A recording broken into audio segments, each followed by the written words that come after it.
If your Dyson HP02 is making a weird noise continuously, even when it's off, the noise sounds like this,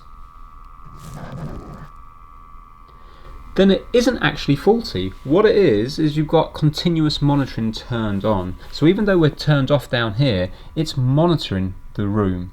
You probably don't actually need this, and if the sound's annoying you because you're trying to sleep at night and it's keeping you awake, you can just turn it off.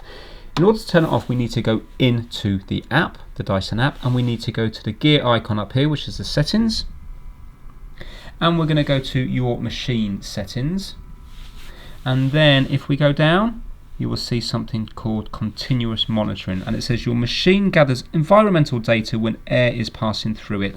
Turn on continuous monitoring to run your machine continuously at a low speed and make this data available all of the times. So that's what you're hearing. You're hearing the fan just moving ever so slightly. Let's turn that off. And now, hopefully you can hear that it's nice and silent. So that is it. Every time you turn it on and off from now on, it won't go back into continuous mode.